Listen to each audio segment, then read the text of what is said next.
الفاتحہ۔ بسم اللہ الرحمن الرحیم، الحمد للہ رب العالمین، اِیاکَ نَعْبُدُ وَإِیَّاکَ نَسْتَعِینُ صراط المستقیم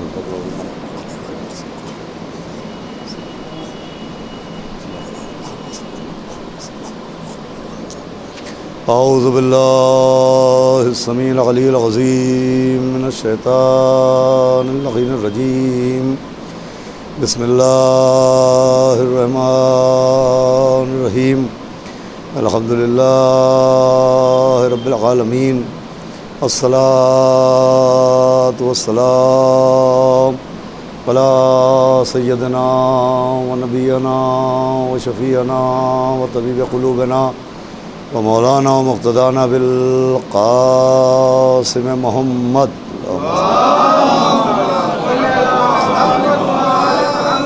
و آلہ الطیبین الطاہرین المعصومین و لعنۃ اللہ علی اعدائہم اجمعین من یومنا ھذا الی یوم الدین، اما بعد فقد قال اللہ سبحانہ تبارک و تعالی فی القرآن المجید والفرقان الحمید، بسم اللہ الرحمن الرحیم، الف لام میم ذالک الکتاب لا ریب فیہ ھدی للمتقین الذین یؤمنون بالغیب۔ ایک صلوات پڑھ دے محمد۔ حضرات عزاداران سرکار سید الشہداء، اس وقت کی گفتگو کے لیے آپ کے سامنے قرآن مجید کے سورہ بقرہ کی جن ابتدائی آیتوں کو تلاوت کیا، اس پہ خداوند عالم نے اول اپنی کتاب کا تعارف فرمایا، اور بعد تعارف قرآن اس قرآن کے نازل ہونے کا مقصد بیان فرمایا۔ اعلان ہوا کہ الف لام میم ذالک الکتاب لا ریب فیہ، کہ یہ وہ کتاب ہے کہ جس میں کوئی ریب نہیں ہے، جس میں کوئی شک نہیں ہے۔ پھر قرآن کا مقصد بیان فرمایا کہ ھدی للمتقین الذین یؤمنون بالغیب، کہ وہ افراد جو صاحبان تقویٰ ہیں اور جو غیب پر ایمان رکھتے ہیں، یہ کتاب ان کی ہدایت کے لیے نازل ہوئی۔ لیکن لفظوں کے ذریعے بہت وضاحت سے بیان کیا گیا کہ قرآن صرف تلاوت کے لیے نازل نہیں ہوا ہے، بلکہ قرآن انسان کی ہدایت کے لیے نازل ہوا ہے۔ قرآن چاہتا ہے کہ قرآن پڑھنے کے ساتھ ساتھ انسان قرآن سے ہدایت حاصل کرے، اور قرآن سے ہدایت کی شرطیں ہیں، جن شرطوں میں قرآن میں جگہ جگہ آیات کے ذریعے اعلان ہو رہا ہے کہ تم قرآن پر غور کیوں نہیں کرتے، تم قرآن پر تفکر کیوں نہیں کرتے، تم قرآن پر تدبر کیوں نہیں کرتے۔ یعنی قرآن کی اصل شرط ہدایت یہ ہے کہ قرآن پڑھنے کے ساتھ ساتھ قرآن پر غور کرنا چاہیے، آیات پر تدبر کرنا چاہیے، اور آیات پر تفکر کرنا چاہیے۔ صرف تلاوت کرنا کافی نہیں ہے۔ اسی لیے پورے قرآن میں آپ کو ایک آیت ایسی نہیں ملے گی جس میں تلاوت کرنے والوں کی تعریف ہو۔ پورے قرآن میں ایک آیت آپ کو نہیں ملے گی جہاں قرآن پڑھنے والوں کی، قرآن کی تلاوت کرنے والوں کی تعریف ہے۔ اگر تعریف ہے تو قرآن کی تلاوت کرنے والوں کی تعریف نہیں ہے، بلکہ ان لوگوں کی تعریف ہے جو تلاوت ویسے کرتے ہیں جیسے تلاوت کرنے کا حق ہے۔ ایک صلوات بھیجے محمد۔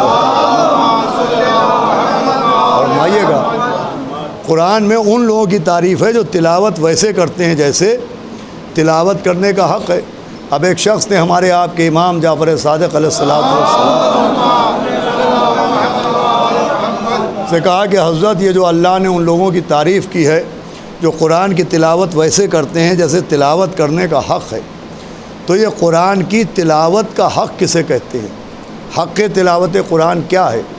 تو امام نے فرمایا کہ حق تلاوت قرآن یہ ہے کہ جب قرآن کی تلاوت کیا کرو اور تلاوت کرتے کرتے کوئی ایسی آیت آ جائے جس میں جنت کا ذکر ہو، یا کسی نعمت کا ذکر ہو، یا بشارت کا ذکر ہو، تو امام نے فرمایا کہ فوراً رک جایا کرو۔ اگر کوئی آیت جس میں بشارت ہے، یا ذکر نعمت ہے، یا ذکر جنت ہے، تو امام نے فرمایا فوراً رک جاؤ، اور رکنے کے بعد اپنے ہاتھوں کو دعا کے لیے اٹھاؤ اور جس نعمت کا ذکر ہے اس نعمت کو طلب کرو، اس نعمت کے لیے دعا کرو۔ اور اگر پڑھتے پڑھتے کوئی ایسی آیت آ جائے جس میں عذاب کا ذکر ہے یا عتاب کا ذکر ہے یا جہنم کا ذکر ہے، تو امام نے فرمایا وہاں بھی رک جاؤ اور فوراً اللہ سے اپنے گناہوں کی معافی مانگو۔ صلوات بھیجے محمد۔ دیکھیں لب لباب یہ ہے امام کی اس حدیث کا کہ جب قرآن کی تلاوت کی جائے تو تلاوت کا حق یہ ہے کہ جیسی جیسی آیتیں آتی جائیں ویسا ویسا ہمارا رویہ ہوتا جائے۔ اگر جنت کا ذکر آئے تو ہم دعا کریں، اگر جہنم کا ذکر آئے تو ہم استغفار کریں۔ یعنی مقصد حدیث امام یہ ہے کہ قرآن کی تلاوت کا حق یہ ہے کہ قرآن کے ذکر کے ساتھ ساتھ جو ذکر زبان پر رہے اسی کی فکر دماغ میں رہے۔ ایسا نہ ہو کہ زبان پر ذکر کچھ اور ہو اور ذہن میں فکر کچھ اور ہو۔ صلوات بھیجے محمد۔ تو عزیزان گرامی، قرآن کی تلاوت کی شرط ہے کہ اگر ہدایت حاصل کرنا ہے تو ذکر کے ساتھ ساتھ قرآن میں جو ذکر ہے اس کی فکر بھی کی جائے، تدبر کیا جائے، تفکر کیا جائے اور قرآن پر غور کیا جائے۔ اب دیکھیں تدبر اور تفکر کے ساتھ ایک بات سمجھ لینا اور ضروری ہے کہ قرآن میں تدبر کا حکم ہے یعنی غور کرنے کا، تفکر کا حکم ہے یعنی فکر کرنے کا، مگر قرآن میں قرآن پر تحقیق کرنے کا حکم نہیں ہے۔ پورے قرآن میں کہیں یہ نہیں ہے کہ قرآن میں جو واقعات ہیں ان کی تحقیق کرو، جو معجزات ہیں ان پہ ریسرچ کرو، جو ماضی کے قصے ہیں ان کی جانچ پرکھ کرو۔ صلوات بھیجے محمد۔ بھائی قرآن میں تحقیق کا حکم نہیں ہے، تدبر کا حکم ہے، تفکر کا حکم ہے۔ قرآن میں یہ نہیں ہے کہ پہلے آیتوں کو جانچو پھر ماننا، قرآن کے واقعات کو پرکھو پھر ماننا، قرآن کے معجزات کو سمجھو پھر ماننا، یہ حکم نہیں ہے، تحقیق کا حکم نہیں ہے۔ قرآن تحقیق کے دائرے سے باہر رکھا گیا ہے، قرآن پر تحقیق نہیں ہوگی۔ یہ جملہ انشاءاللہ آپ متوجہ ہوں گے، قرآن پر تحقیق نہیں ہوگی، اس لیے کہ قرآن اعلان کر چکا کہ الف لام میم ذالک الکتاب لا ریب فیہ، کہ یہ وہ کتاب ہے کہ جس میں کوئی شک نہیں ہے۔ قرآن نے قانون بنایا کہ جس میں شک نہ ہو اس پر تحقیق نہیں ہوگی۔ یہ جملہ سنیے گا، جس میں شک نہ ہو اس پر تحقیق نہیں ہوگی، جس کو شک ہو اس پر تحقیق ہوگی۔ صلوات بھیجے محمد علیہ محمد۔ بھائی جس کو قرآن پر شک ہو اس پہ تحقیق کی جائے گی، قرآن پہ تحقیق تھوڑی کی جائے گی، اس لیے کہ قرآن لا ریب فیہ ہے، یہ تحقیق کے دائرے سے باہر ہے، قرآن پر تحقیق نہیں ہوگی۔ دیکھیے قرآن پر شک کیا گیا، جب پیغمبر نے قرآن سنایا تو بہت سے کفار یہ کہتے تھے کہ نہیں یہ اللہ کا کلام نہیں ہے، یہ من اللہ نہیں ہے، یہ تو خود پیغمبر نے بنا لیا ہے، یہ خود ان کی باتیں ہیں، یہ خود ان کے بنائے ہوئے معاذ اللہ قصے ہیں۔ تو اب جب قرآن پر اعتراض ہوا کہ یہ من اللہ نہیں ہے، من الرسول ہے، اللہ کا کلام نہیں ہے، پیغمبر کا کلام ہے، تو قرآن میں کیا کہا گیا؟ کافروں سے کہا گیا جاؤ قرآن پہ تحقیق کرو، آیتوں پر تحقیق کرو، سوروں پر تحقیق کرو۔ کہا گیا اگر تمہیں قرآن پر شک ہے تو اس کلام جیسا کلام لے کے آؤ۔ یہ نہیں کہا کہ کلام پر تحقیق کرو، توجہ فرمائیے گا، کہ اگر تمہیں شک ہے تو اس کلام جیسا کلام لے کے آؤ۔ لیجئے ایک بات کے ذریعے ایک اور بات سمجھائی گئی کہ جسے کلام پر شک ہو وہ کلام جیسا کلام لے کے آئے، اور جسے امام پر شک ہو وہ امام جیسا امام لے کے آئے۔ صلوات بھیجے محمد علیہ محمد۔ ایک صلوات اور کیا کہ جسے کلام پر شک ہو وہ کلام جیسا کلام لائے، تو جسے مولا علی کے امام ہونے پر شک ہو وہ امام جیسا امام لائے۔ کیسا امام؟ ایسا امام کہ جس کا کلام بھی امام الکلام کہلاتا ہے۔ بھائی مولا علی کا کلام بھی خود بھی امام ہے اور مولا علی کا کلام بھی امام الکلام کہلاتا ہے۔ مولا علی کا کلام کلاموں کا امام کہلاتا ہے، اور اس کا سبب یہ ہے کہ دیکھیں کلام کہتے ہیں گفتگو کرنے کو، پوری توجہ سنیے گا، کلام کہتے ہیں بات چیت کرنے کو، کلام کہتے ہیں گفتگو کرنے کو، اور کلام کا ایک قاعدہ ہے کہ کلام کے لیے جملوں کا ہونا ضروری ہے، اور جملوں کے لیے لفظوں کا ہونا ضروری ہے، اور لفظوں کے لیے حرفوں کا ہونا ضروری ہے۔ ایک صلوات بھیج دیں تو آپ جڑ جائیں گے۔ بھائی کلام کے لیے جملے جسے سینٹنس کہتے ہیں، سینٹنس کا ہونا ضروری ہے، اور سینٹنس کے لیے ورڈز یعنی الفاظ کا ہونا ضروری ہے، اور الفاظ کے لیے حروف یعنی الفابیٹس کا ہونا ضروری ہے۔ بھائی کلام جملے کا محتاج ہے، جملہ لفظوں کا محتاج ہے، لفظ حرفوں کے محتاج ہیں۔ جب حرف ملتے ہیں تو لفظ بنتا ہے، جب لفظ ملتے ہیں تو جملہ بنتا ہے، جب جملے منہ سے نکلتے ہیں تو کلام بنتا ہے۔ صلوات بھیجے محمد و آل محمد۔ دیکھیے بات بہت قابل غور ہے جو میں عرض کرنے آ رہا ہوں۔ بھائی کلام کے لیے جملے ضروری ہیں، جملوں کے لیے الفاظ ضروری ہیں، وہ الفاظ کے لیے حروف ضروری ہیں۔ اب حروف کا معاملہ یہ ہے کہ کچھ حروف ایسے ہوتے ہیں کہ جن کے بغیر کلام ممکن ہی نہیں ہوتا۔ دیکھیے بچے ہی بیٹھے ہیں، نوجوان بھی بیٹھے ہیں ماشاءاللہ، یہ اس بات کی تائید و تصدیق کریں گے کہ کچھ حروف ایسے ہوتے ہیں، کچھ الفابیٹس ایسے ہوتے ہیں کہ جن کے بغیر کلام کیا ہی نہیں جا سکتا ہے، جن کے بغیر گفتگو ہو ہی نہیں سکتی ہے، جن کو انگریزی پڑھنے والے بچوں کو اچھی طرح یاد ہوگا، ہم نے اپنے بچپن میں پڑھا تھا، اب بھول گئے ہیں۔ انگریزی میں کچھ حروف ہیں جو واویلز کہلاتے ہیں۔ کیا کہلاتے ہیں؟ واویلز۔ ان واویلز کے بغیر گفتگو نہیں ہو سکتی۔ اب مجھے تو یاد نہیں ہے، بچے بتا دیں گے واویلز کتنے ہوتے ہیں، کیا ہوتے ہیں؟ کا اے ہوتا ہے، او ہوتا ہے، یو ہوتا ہے، آئی ہوتا ہے اور ای ہوتا ہے۔ یہ انگریزی میں واویلز ہوتے ہیں۔ اچھا گن کے بتائیے یہ کتنے ہوتے ہیں؟ 5 ہوتے ہیں۔ اللہ، ارے 5 کی اہمیت کیا بات کر رہا ہوں۔ ارے 5 کے بغیر کلام تو ہو نہیں سکتا ہے۔ صلوات بھیجو محمد ایک صلوات اور پڑھے محمد والے ہم۔ تو اب جیسے انگریزی میں واویلز ہوتے ہیں، ان 5 حروف کے بغیر انگریزی نہیں بولی جا سکتی، ویسے عربی میں بھی کچھ واویلز ہوتے ہیں، ان کے بغیر عربی نہیں بولی جاتی ہے، کوئی بول نہیں سکتا ہے۔ اور یہ اتنی اہمیت کا حامل ہے کہ اسی موضوع پر ایک بحث ہو رہی تھی، بزم رسول سجی ہوئی تھی، اور اس واقعے کو شیعوں کے ساتھ ساتھ اہل سنت علماء نے بھی لکھا ہے۔ ایک بہت بڑے عالم ہیں اہل سنت جن کو علامہ علی متقی کہتے ہیں، عرب کے رہنے والے ہیں، اور ان کی کتاب کا نام ہے کنز العمال۔ کنز العمال میں بھی یہ واقعہ ہے کہ ایک دن بزم رسول میں اصحاب بیٹھے ہوئے تھے اور بحث ہو رہی تھی کہ بھائی وہ کون سا حرف ہے جس کے بغیر عربی نہیں بولی جا سکتی، وہ کون سا حرف ہے جس کے بغیر کلام نہیں کیا جا سکتا۔ اب بحث ہوتی رہی، باتیں ہوتی رہیں، تھوڑی دیر کے بعد سارے صحابہ نے کہا کہ بھائی الف کے بغیر کلام نہیں ہو سکتا، الف کے بغیر گفتگو نہیں ہو سکتی، جب تک الف نہ آئے کوئی جملہ نہیں بن سکتا، بغیر الف کے کلام نہیں ہو سکتا۔ اب جب سارے صحابہ نے یہ طے کیا کہ الف کے بغیر گفتگو نہیں ہو سکتی تو کونے سے بے کا نقطہ اٹھ کے کھڑا ہو گیا۔ بھائی صلوات بھیجے محمد والے توجہ فرمائیے گا۔ میرا مولا اپنی جگہ سے بلند ہوا، وہ آپ نے کہا کیا باتیں کر رہا ہو؟ کہا یا علی ہم یہ باتیں کر رہے ہیں کہ کون سا حرف ہے جس کے بغیر کلام نہیں ہو سکتا، کون سا حرف ہے جس کے بغیر گفتگو نہیں ہو سکتی۔ مولا نے کہا تم نے کیا نتیجہ نکالا؟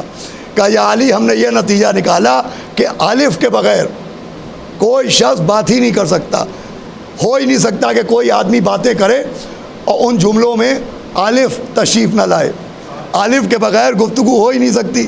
مولا نے کہا اور غور کر لو، کہا یا علی غور کر چکے، کہا اور سوچ لو، کہا یا علی سوچ چکے، کہا الف کے بغیر کلام نہیں ہو سکتا، کہا نہیں ہو سکتا۔ مولا نے کہا اب غور سے سنو، کلام میں کروں گا، الف تم ڈھونڈنا۔ صلوات بھیجے محمد والے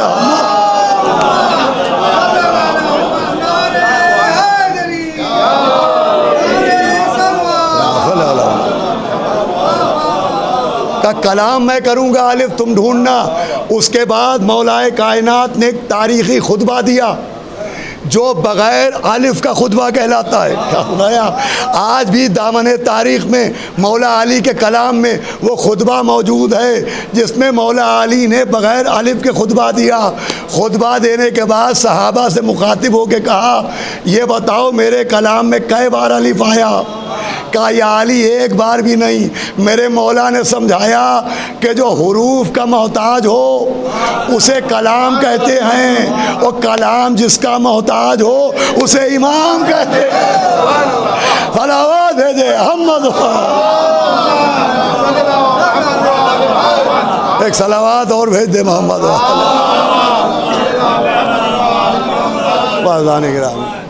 میں کیا عرض کر رہا تھا کہ قرآن پر تحقیق نہیں ہوگی. اگر قرآن پر شک ہے تو قرآن جیسا کلام بنا کے لاؤ. قرآن پر ریسرچ نہیں ہوتی. آپ نے کبھی سنا کہ کوئی ریسرچ کر رہا ہو جناب آدم بغیر ماں باپ کے کیسے پیدا ہوئے؟ تحقیق ہو رہی ہے. جناب عیسیٰ بغیر باپ کے کیسے آئے؟ تحقیق کی جا رہی ہے. جناب ابراہیم کے لیے آگ کیسے گلزار ہوئی؟ تحقیق کی جا رہی ہے. موسیٰ کا عصا اژدہا بن گیا؟ تحقیق کی جا رہی ہے. یونس بطن ماہی میں کیسے رہے؟ تحقیق کی جا رہی ہے. دریا پر راستے کیسے بنے؟ تحقیق کی جا رہی ہے. کہیں تحقیق ہوتی ہے؟ بھائی کوئی ریسرچ کرتا ہے؟ کوئی مسلمان کوئی فرقہ آج تک کسی نے ریسرچ کی کہ چلو بھائی لیب میں چلو سائنسدانوں کے پاس چلو آؤ تحقیق کرے کہ آدم بغیر ماں باپ کے کیسے پیدا ہو گئے؟ عیسیٰ بغیر باپ کے کیسے دنیا میں آ گئے؟ عصا اژدہا کیسے بن گیا؟ ابراہیم کے لیے آگ گلزار کیسے ہو گئی؟ کوئی تحقیق کرتا ہے؟ نہیں کرتا. کیوں؟ اس لیے کہ یہ واقعات اللہ کی قدرت کی دلیلیں ہیں. کیا سنایا؟ اس کا مطلب جو اللہ کی قدرت کی دلیل ہو اس پر تحقیق نہیں کی جائے گی. تو جب قرآن صامت کے واقعات پر تحقیق نہیں ہو سکتی تو قرآن ناطق کے معجزات پر کیوں تحقیق ہوگی؟ صلوات بھیجے محمد. بھائی مولا علی نے سورج کیسے پلٹایا؟ اس پر تحقیق نہیں ہوگی. مولا علی نے مردہ کیسے جلایا؟ اس پر تحقیق نہیں ہوگی. مولا علی کے لیے ستارہ ڈیوڑی پر کیسے آیا؟ اس پر تحقیق نہیں ہوگی. کیوں؟ اس لیے کہ جیسے قرآن کے واقعات اللہ کی قدرت کی دلیل ہیں ویسے ہی مولا علی کے معجزات علی کی ولایت کی دلیل ہیں. صلوات بھیجے محمد.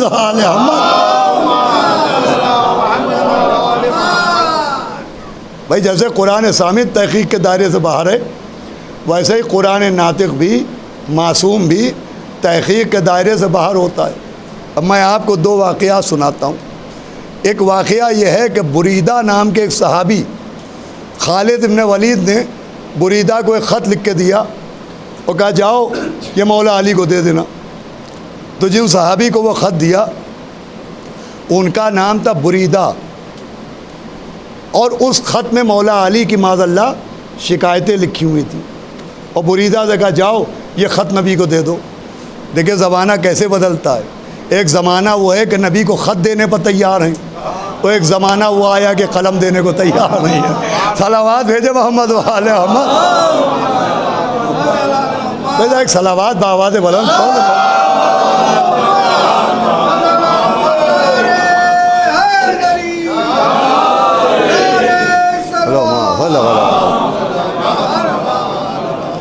تو بریدہ وہ خط لے کے نبی کے پاس پہنچے اور نبی کو خط دیا. تاریخ ہے اہل سنت حضرات نے لکھا ہے کہ نبی کو خط دیا اور نبی نے خط پڑھا. نبی نے خط پڑھا.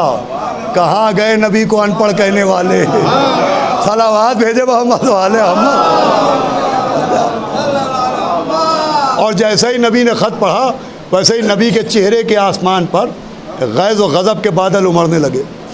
اور خط پڑھتے ہی کہا بریدہ تم یہ کیا لے کے آئے ہو؟ کہیں تم منافق تو نہیں ہو گئے ہو؟ دیکھیں خط میں لکھی ہوئی تھی مولا علی کی معاذ اللہ شکایتیں. شریعت کیا کہتی ہے؟ قانون کیا کہتا ہے کہ اگر میرے خلاف کوئی شکایت کرے آپ سے آ کے تو شریعت یہ کہتی ہے تحقیق کرو. جس کی شکایت ہے اس سے صفائی مانگو, جس کی شکایت ہے اس سے ثبوت مانگو. لیکن نبی نے مولا علی سے نہ صفائی مانگی, نہ مولا علی سے ثبوت مانگے, نہ مولا علی سے وضاحت مانگی, بلکہ جو شکایت کرنے آیا تھا اس سے کہا تم منافق تو نہیں ہو گئے ہو؟ سمجھایا جو مولا علی پر اعتراض کرے تو علی کی تحقیق نہیں ہوگی، اعتراض کرنے والے کے ایمان کی تحقیق ہوگی۔ صلوات بھیجے محمد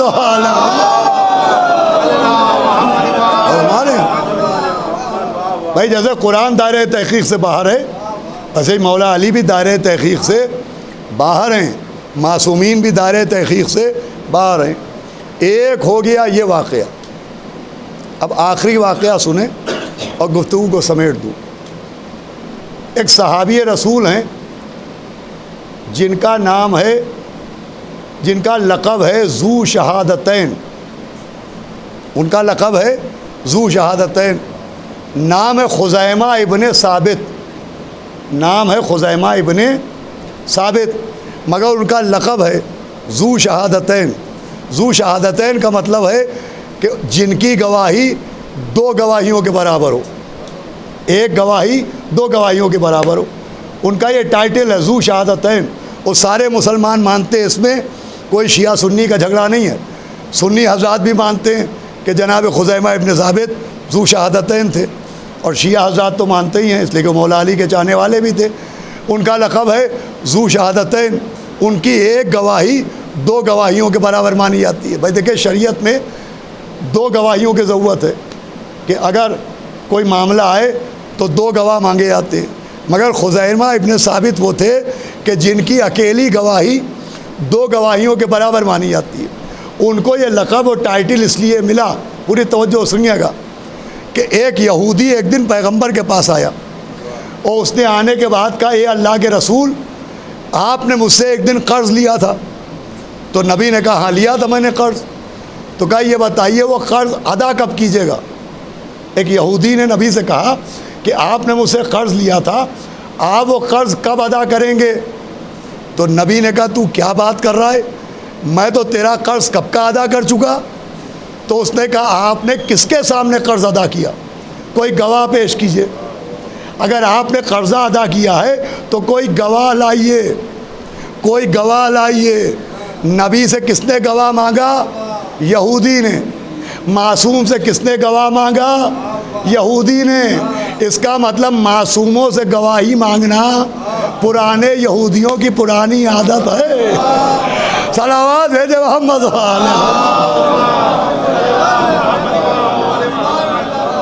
بھائی، اب سمجھے جناب سیدہ سے گواہی مانگنے والے کا مذہب کیا تھا۔ اس نے کہا، اگر آپ نے قرض ادا کر دیا ہے تو آپ گواہ پیش کیجئے۔ تو نبی نے اپنے صحابہ پر نظر ڈالی، اور صحابہ پر نظر ڈالنے کے بعد کہا کہ تم میں سے کوئی شخص موجود تھا جب میں نے اس کا قرض ادا کیا؟ جو موجود رہا ہو، جس نے قرض ادا کرتے ہوئے دیکھا ہو، وہ گواہی دے دے۔ تو خزیمہ ابن ثابت اپنی جگہ سے اٹھے، کہا، یا نبی اللہ، میں گواہی دے رہا ہوں کہ آپ نے اس کا قرض ادا کر دیا۔ تو نبی نے کہا، خزیمہ، جب میں نے قرض ادا کیا تو تم تو موجود تھے نہیں، تم نے تو دیکھا نہیں، تم بغیر دیکھے کیسے کہہ رہے ہو کہ آپ نے قرض ادا کیا؟ خزیمہ نے ہاتھ جوڑے، کہا، یا نبی اللہ، آپ نے کہا اللہ ہے، ہم نے اللہ کو بھی دیکھا نہیں، آپ کے کہنے سے مان لیا۔ تو جب اللہ کو آپ کے بغیر دیکھے آپ کے کہنے سے مان لیا تو آپ نے کہہ دیا میں نے قرضہ دے دیا، ہم نے مان لیا۔ صلوات بھیجے ہم۔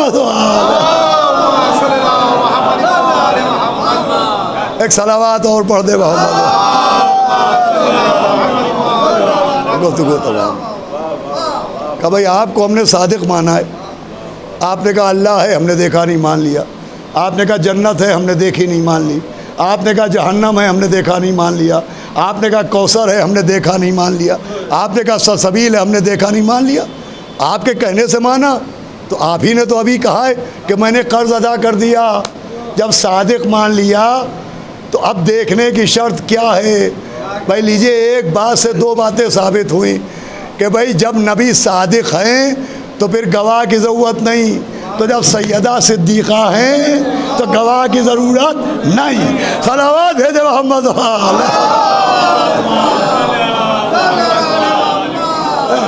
بھائی نبی صادق ہیں، جب انہیں گواہ کی ضرورت نہیں تو جناب سیدہ صدیقہ ہیں، وہاں بھی تحقیق کی ضرورت نہیں تھی، وہاں بھی تحقیق کی ضرورت نہیں تھی کہ صاحب تحقیق کی جائے فدق ان کا ہے کہ نہیں، ریسرچ کی جائے کہ گواہیاں ہیں کہ نہیں.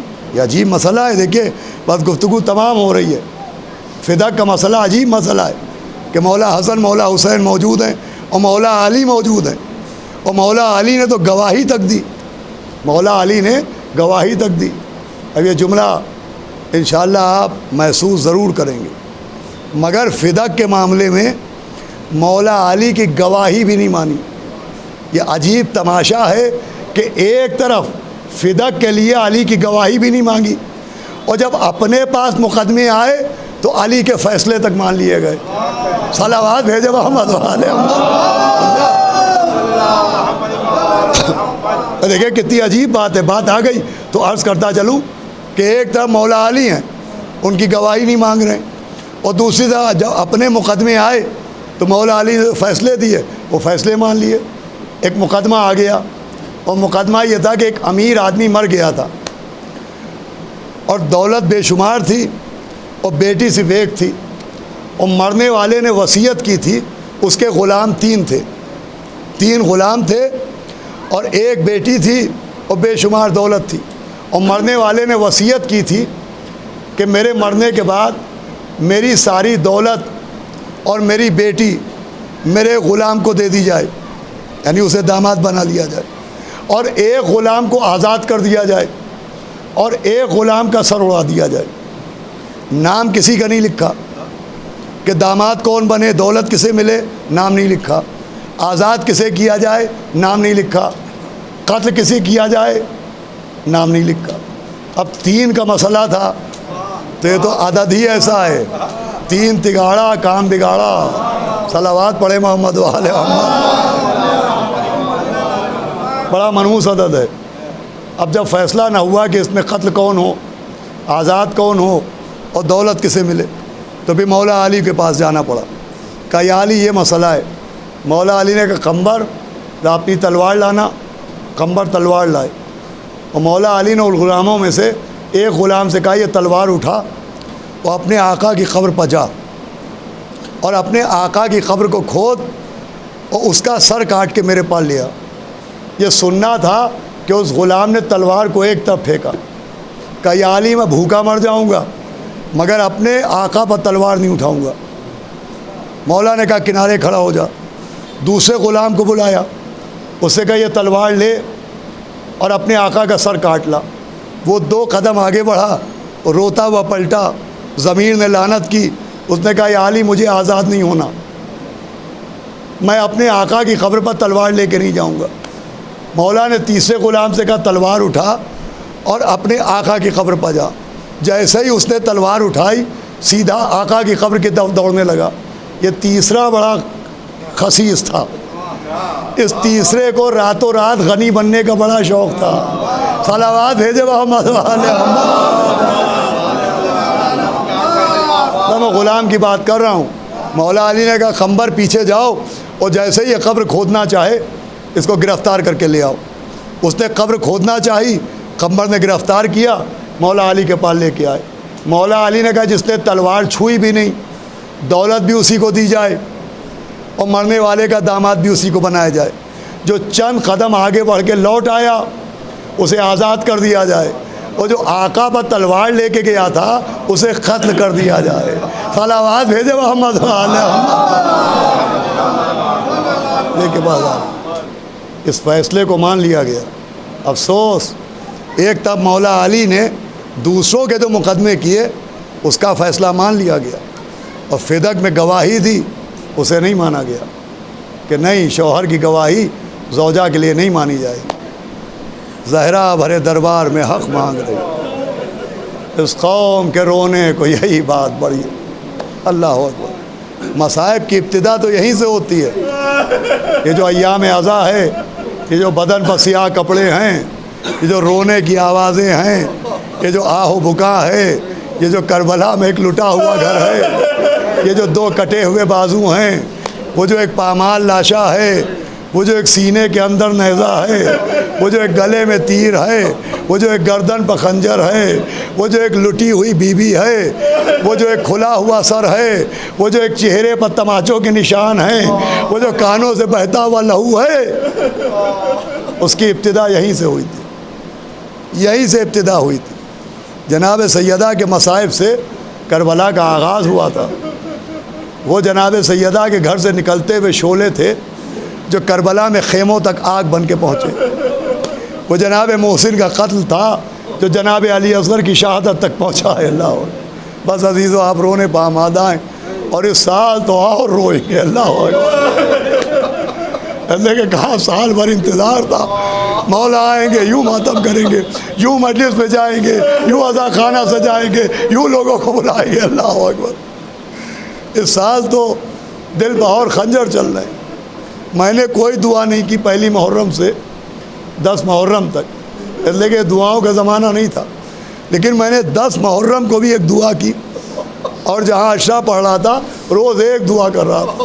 وہ ایک دعا یہ کر رہا تھا کہ سیدہ حسین کی ماں، محرم میں ہم دعائیں نہیں مانگتے، لیکن اس سال دعا مانگ رہے 1 سال کی زندگی اور دے دو تاکہ اگلے سال اپنے دل کی حسرتیں نکال سکے۔ اللہ ماشاء اللہ آپ کی آواز، یہی دعا کی، اس لیے کہ سال بھر اسی کا تو انتظار تھا، اور یقین تھا کہ مولا آتے۔ یہ کہنے سننے کی باتیں نہیں ہیں۔ ایک بہت بڑی شخصیت ہے آغائے مہدی، جو بڑے عالم بھی تھے اور کربلا معلیٰ کے مجاور بھی تھے۔ واقعہ یہ ہے کہ چاند رات ان کو کربلا کے حرم میں کلید بردار بنایا گیا۔ کلید بردار اسے کہتے جو حرم کا دروازہ کھولتا ہے وہ حرم کا دروازہ بند کرتا ہے۔ محرم کی چاند رات وہ کلید بردار بنے، تو امام کے حرم میں گئے اور زری پر پہنچے کہ اتنا بڑا شرف ملا ہے، شکریہ ادا کریں۔ تو ابھی زیارت پڑھ رہے تھے کہ ایک مرتبہ کچھ عجیب سا محسوس ہوا، اور زیارت پڑھتے پڑھتے رکے، تو کہا یا ابا عبداللہ، میں روز آپ کے حرم میں آتا تھا، آپ نظر تو نہیں آتے تھے لیکن محسوس ہوتا تھا کہ آپ یہاں ہیں، لیکن آج چاند رات ہے اور میں کلید بردار بنا اور مجھے ایسا محسوس ہو رہا ہے جیسے آپ نہیں ہیں۔ زری ہے مگر آپ نہیں ہیں، آپ کی قبر ہے مگر آپ نہیں ہیں۔ آقا کیا مجھ سے کوئی خطا ہو گئی، کیا مجھ سے غلطی ہو گئی جو آج میرے کلید بردار بننے پر ایسا محسوس ہو رہا ہے جیسے آپ زری میں نہیں ہیں؟ یہ کہہ کے بہت روئے، معافی مانگی، گھر میں گئے، بستر پر لیٹے سوئے تو دیکھا مولا حسین تشریف لائے۔ وہی کربلا کی مظلومی کا منظر، امامے کے پیچ کٹے ہوئے، گریبان کھلا ہوا، چہرے پر علی اصغر کا خون ملا ہوا۔ آغائے مہدی نے سلام کیا، وہ اپنا سوال دہرایا، کہا آقا کیا مجھ سے غلطی ہو گئی؟ آج مجھے ایسا محسوس ہوا جیسے آپ حرم میں نہیں تھے۔ تو مولا حسین نے کہا کہ سید مہدی، یہ بات صحیح ہے کہ ہم حرم میں نہیں تھے، لیکن یہ بات صحیح نہیں ہے کہ ہم تم سے ناراض ہیں۔ یہ صحیح ہے کہ ہم حرم میں نہیں تھے۔ کہا آقا آپ کیوں نہیں تھے؟ کہ تمہیں کیا پتا سال بھر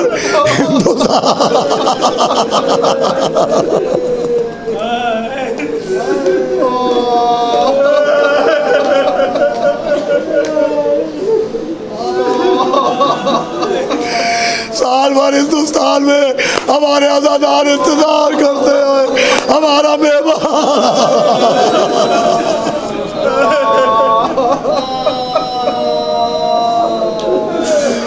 عزیزوں کیا پڑھوں مجلس تمام، سب سے بڑا خلق تو یہی ہے۔ ماتم ہوا، مجلسیں ہوئی، عزاداری نہیں رکی، مگر ایک جذبہ ہوتا ہے، وہ جذبہ، وہ تڑپ تڑپ کے رونا، وہ رات دن شاہراہ عام پر ماتم کرنا، وہ سبیلوں پر پانی پی پی کے کہنا السلام علیکم یا امام اللہ، وہ عاشور کو تعزیہ لے جانا، وہ مولا حسین کی وصیت پر عمل کرنا کہ بنی اسد سے کہنا کہ دیکھو تم ہماری لاشوں کو دفن کرنا، ابھی عورتوں سے کہنا اگر تمہارے مرد نہ آئیں تو تم آ جانا، پھر چھوٹے چھوٹے بچوں سے کہنا اگر تمہارے ماں باپ نہ آئیں تو کھیلتے کھیلتے آنا، ہماری لاشوں پر ایک مٹی خاک ڈالنا۔ کیا کیا حسرتیں تھی جو رہ گئی بازار گرامی، کیا کیا حسرتیں تھی۔ اللہ نے چاہا تو سب کو زندگی ملے گی، اور انشاءاللہ آئندہ سال یہ حسرتیں پوری ہوں گی، لیکن یہ سال تو پورا اسی میں گزرے گا کہ ہائے حسین بے کفن۔ اللہ ہو چندہ کر کر کے مسلمان کفن دیتے ہیں، بے وطن ہو تو کفن اہل وطن دیتے ہیں، پر محمد کے نواسے کو کفن تک نہ ملا، سال بھر روئیں گے۔ مولا حسین بے کفن کو، بھائی دفن کی بات آئی، اب کفن کی بات سن لیجئے اور مجلس تمام ہو جائے۔ مولا حسین کا لقب ہے حسین بے کفن، حسین بے کفن۔ میں جب یہ پڑھتا ہوں تو مجھے ایک روایت یاد آتی ہے، اور وہ روایت یہ ہے کہ 28 صفر کی رات آئی، رسول خدا کی وفات کی شب، رسول خدا نے مولا علی کو وصیتیں فرمائیں کہ یا علی ہمارے بعد آپ لوگوں پر بہت مظالم ڈھائے جائیں گے، یہ جو ہماری بیٹی رو رہی ہے اس کی پسلیاں توڑ ڈالی جائیں گی، اس کا محسن مار ڈالا جائے گا، آپ کے سر پر ضربت لگائی جائے گی، یہ جو حسن ہے اس کا کلیجہ ٹکڑے ٹکڑے ہو جائے گا، اسے زہر دغا سے شہید کیا جائے گا، یہ جو ہمارا حسین ہے یہ کربلا میں 3 دن کا پیاسا ذبح کر۔ اس کے بعد نبی نے کہا یا علی دیکھو تم ہی مجھے کفن دینا، اور دیکھو بازار سے کفن خریدنے کی ضرورت نہیں ہے، اللہ نے ہمیں رتبہ دیا ہے کہ جبریل جنت سے کفن لے کے آئے۔ یا علی یہ صندوق کھولو، دیکھو اس میں جنت کے کفن بھی ہیں اور جنت سے آیا ہوا کافور بھی ہے۔ بس سنیے مجلس تمام انشاءاللہ روتے ہوئے اٹھے گا۔ مولا علی نے صندوق کھولا، دیکھا کچھ کفن رکھے تھے، نبی نے ایک کفن نکالا اور کہا یا علی ذاتی کافور اٹھانا۔ مولا علی نے کافور اٹھائی، نبی نے کفن پر کافور رکھا، کہا یا علی یہ میرا کفن ہے اور یہ کافور میرے لیے ہے۔ پھر ایک اور کفن اٹھایا اور کافور اٹھائی، روتی ہوئی بیٹی کو دیکھا، کہا رو نہ بی بی ہم بہت جلدی تمہیں اپنے پاس بلا لیں گے، یہ تمہارا کفن ہے، یہ تمہارا کافور ہے۔ ایک کفن اور اٹھایا، کہا یا علی یہ آپ کا کفن، یہ آپ کا کافور۔ اب آخری کفن بچا تھا، وہ آخری کافور رہ گیا تھا، وہ کفن و کافور اٹھایا، امام حسن سے کہا میرے لال آج ہی کی تاریخ تمہیں زہر دیا جائے گا، یہ تمہارا کفن ہے، یہ تمہارا کافور ہے۔ لیجیے عزیزو کفن بھی ختم ہو گئے، کافور بھی بٹ گیا۔